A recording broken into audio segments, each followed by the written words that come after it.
I'm a pretty big fan of the Alien franchise. I mean, the first movie is Ridley Scott's classic. I mean, I love it. I love that movie so much. And then James Cameron's Aliens, love that. And then well, things get interesting with some of the other sequels. And then the Alien versus Predator movies. And then we came back to Alien with Prometheus, but it really wasn't kind of an alien. And then Alien Covenant. And look, it's had a rocky road, the Alien franchise, but I still love it.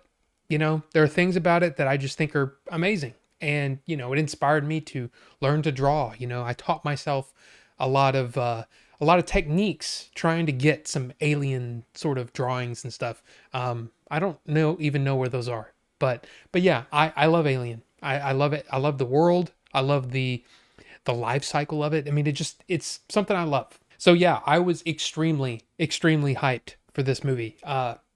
Yeah, I was super pumped. I mean, the trailer felt like it got everything right. Like all the things that I love about Alien, the things I love about Aliens, just about the life cycle of the alien, everything just felt right. It felt good. So let's talk about Alien Romulus and whether it's more like the good ones or the bad ones.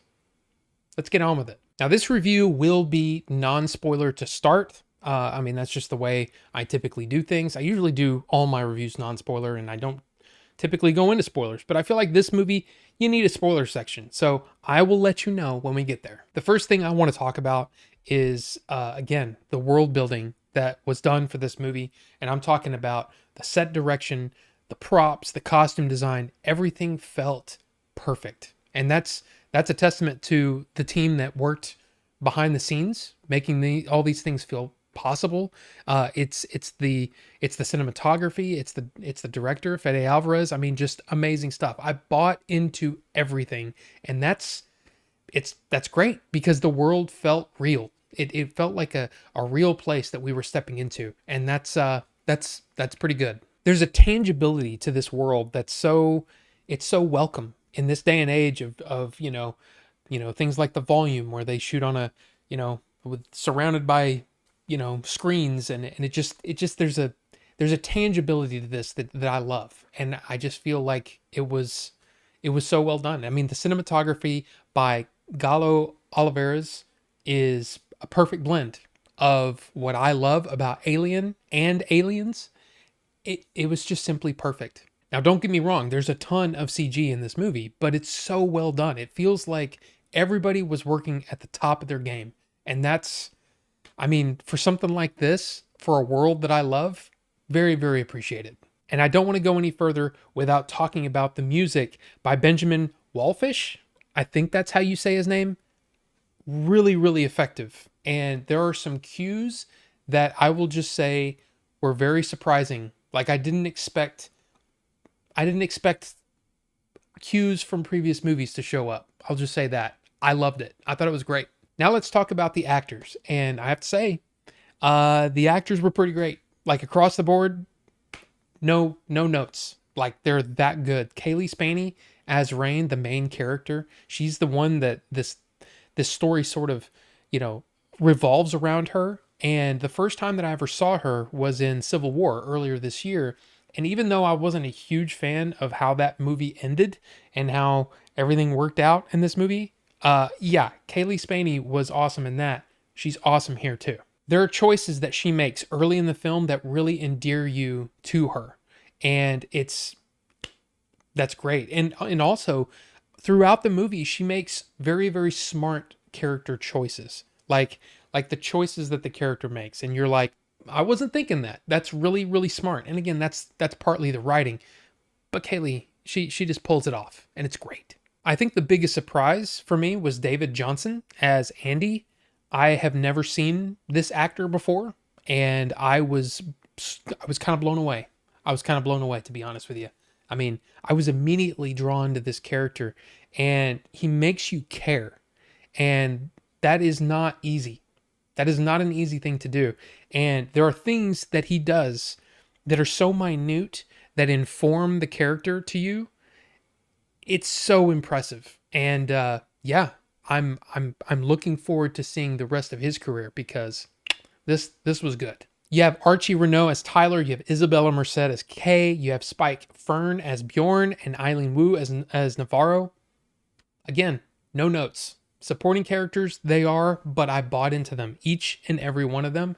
And I thought the performances were great. Like I said, across the board, I'm so pleased. So the story. Now, this bears repeating because I don't know if everybody knows this story. I've told this story plenty of times on my stream because I think it's kind of awesome. But if you didn't know, the way that this movie came about is that Fede Alvarez was at a party and he ran into Ridley Scott and they got to talking about, Ridley's career and all that stuff. And Fede was like, "Yeah, I've got this idea for an alien story, and it'll probably never happen, but and he kind of outlines the movie to him. And Ridley's like, "Huh, that's really interesting." And then a couple of years later, Ridley calls him up out of the blue and is like, "Hey, you want to do that movie?" I just think that's awesome. I love that. And I just think that's really cool. The thing that surprised me about this movie was how it really seems like it's a love letter to the entire franchise, the good and the bad. Like there are references throughout the movie, and some of them, I will say even most of the references are really well done. Like even some that even like it surprised an uber dork like me when it comes to the Alien franchise. I was very surprised, and I liked, like I said, probably 80-90% of the references I thought were really well done. But those other references, I'll just say they're a little bit on the nose, when it comes to Alien. And it's one of those things where I'm kind of like, it's just not needed. It's not needed to go that far. Stand on your own. This movie can stand on its own without all the obvious, elbows to your ribs going, "Hey, remember that thing? Remember that line? Remember that thing?" And it's just like, I just don't think it's needed. The movie's good enough that it doesn't need those cheap tricks. The script was written by Fede Alvarez and Rodo Seaguas, and I got to say, it's so well done. Like I'm so happy. Sometimes, you get these movies that come out of fans, like the true fans getting to make one of these movies, and sometimes they come across as like almost like a fan film. I don't feel that way about this. I think it's so well done across the board. And again, there are a couple of a little too on the nose things, but for the most part, I'm enjoying myself. And I'm like, man, this is some great stuff. Some really cool, imaginative set pieces in this movie. And most of all, it's scary. It's tense. It's like a return to form. What the Alien was originally meant to be was this scary, scary thing. And I really enjoyed that. Even the jump scares. There are a few in the movie, but they don't feel cheap. Like, I mean, look, I'm not a huge fan of horror movies because I feel like so many of the jump scares are just, the person hiding behind a wall and they go, "Whoa," and you're just like, it's cheap. It doesn't mean anything, but it's really well done here. And I'm just surprised at how pleased I am with this. I mean, look, my expectations were met. Okay. My expectations were met, but I'm also surprised at how much I enjoyed it. Because I kind of had this feeling in the back of my head. It's like, what if it's like this or what if it's like that?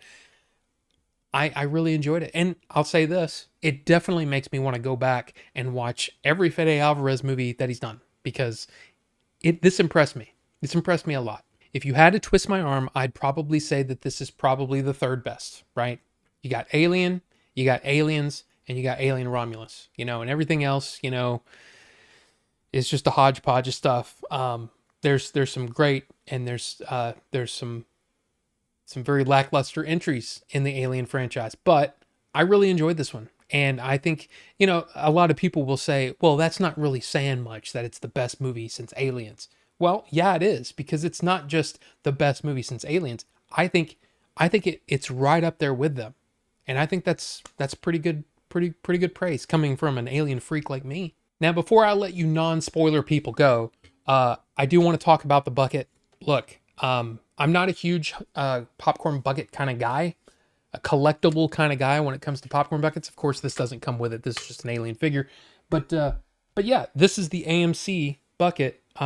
It was $30, which maybe I'm just going to say it's a little overpriced, but this is a really cool one. I think this is really cool. And the way that it attaches in there is with that thing. When this thing comes out, and so there, you can't just use the. I mean, I guess you could be careful with your popcorn because there are 3 holes there that you can see that go through this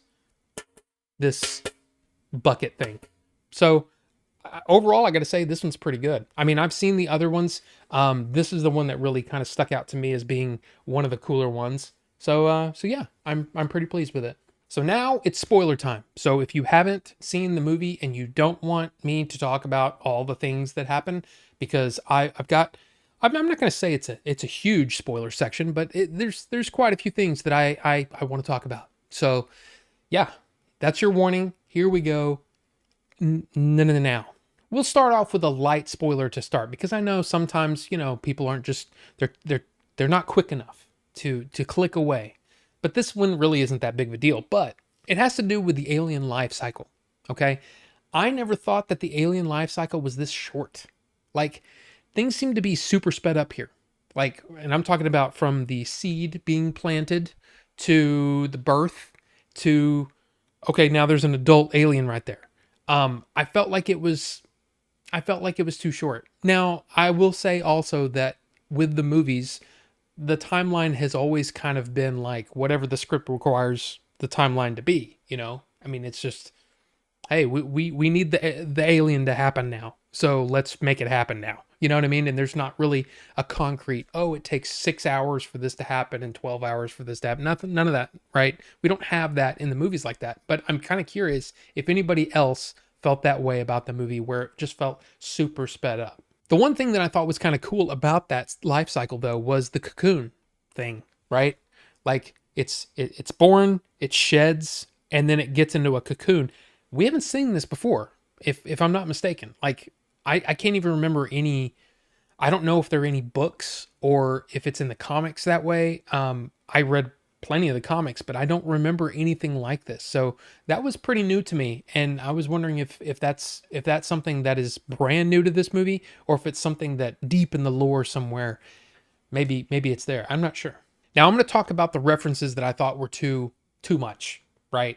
Okay, so first one, look, if you haven't left for the spoiler section by now, yeah, this is a big one. Okay, Ian Holm being the android on Remus.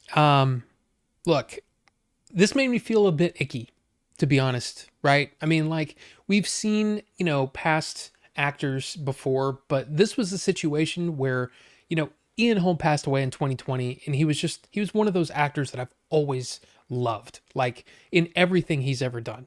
Like, of course, Lord of the Rings, of course, Alien, but then, his great roles in Time Bandits, some of his radio dramas that he's done. I just love the guy. So seeing him back like this, it felt weird to me. I don't know if anybody else felt that way, but I don't think the benefit of having the android from the first movie, a different model. I mean, it's the same model, but a different android, right? Named Rook instead of Ash. I don't feel like it was needed. And it felt, I don't know. Does anybody else feel that way? And even the line that he says, he even says you have my sympathies, which is kind of one of those things where in the original Alien, such a beautifully, like, acted performance there. And to have it referenced here, it just felt, it didn't feel like a good thing to me. I don't know. Am I being too picky? Maybe. And the other line that was a reference that I felt was way too on the nose was the "get away from her, you bitch," or "stay away from her." I'm pretty sure he said "stay away from her." I could be wrong, but the actual line is "get away from her, you bitch," right? Anyway, I felt it was too much. I felt it was too much of that. Hey, remember that line? Remember that line that a lot of people loved about aliens, right? I felt it was too much, and also it felt a little. It almost felt out of character for Andy to be the one saying that. I mean, I don't know, something about it just didn't set well with me. And I'm being picky here, okay, because I'm an alien freak, but it was too much. Now, just to balance things out, there are two references that I absolutely loved. Like, and one of them is a deep cut, and that's at the very beginning with the 20th Century Fox logo or the 20th Century logo, but the song, right? The music that's playing da da da da da da da da da da da, and then it freezes and kind of glitches out. That's a lot like Alien 3, and I really love that. I just thought that was a cool, like a cool little nod, little nod to Alien 3, and I like that. Even though Alien 3, you know, is the troubled production and all that stuff, and then of course the assembly cut that came out years later that vastly improves on that original movie, but I still kind of like the original movie even on its own. It's just a cool little thing. I kind of like that. And then the other one was one of those where I almost felt like, okay, that's a little too on the nose, but then I just smiled because I thought that's pretty good. I really like this. And that is, you know, at the end, you know, Rain has to get, she's in her underwear because she's about to get into the pod, right? For hypersleep. And she finds herself having to get into a spacesuit very, very close to that original Alien. I like that. I thought it was I thought it was cool and it made me smile. So well done. Now, I haven't watched any other reviews yet, but I have seen some of the, I guess, the early reactions, you know, the little Twitter, you know, very, very short. Hey, I love the movie. It's really great. You should go see it kind of thing. But some people mentioned that the third act is going to be sort of controversial, right? And not everybody seems to have really vibed with this decision at the end of the movie. I'm one of those that think that, yeah, a big friggin' baby alien baby, I'm not sure about that. I mean, she injects herself with the spores there are spores, right? From Prometheus, right? That's the whole thing, which I got to say, I like the inclusion of that because I'm one of those that actually likes Prometheus. I need to do my Ridley Scott review-a-thon on all the alien movies directed by Ridley. But anyway, yeah, I understand why it happened. I understand that it's part of the story and blah, blah, blah. You know, sure. I just don't know if we needed it, you know? And it's the other thing is that we don't really, I don't think the alien life cycle that we've seen so far in the movies needs any more weird crap going on. Like, I don't think the alien should be the threat, right? Why do we need big ass alien baby? I don't know. I just don't think we had to go there. But I will say that the way that it ended, it's sort of leaves it open for some more stories with Rain and with Andy. I gotta say, I'm down for it. I'm down for it. So yeah, so there you go. So I guess that's it. So yeah, Alien Romulus, good job. Like, definitely worth seeing in the theater. Of course, if you're listening to this by now, you've sat through the spoiler section, in which case you've either been completely spoiled or you've already seen the movie. But look, I really enjoyed it. I enjoyed my time there. I think it's really good. So I would love to hear your thoughts on the movie down below. We can have that discussion there in the comment section because it's, you know, it's the whole reason why I do these reviews is because I love the interaction. But anyway, look, thank you so much for watching. We'll see you on the next one.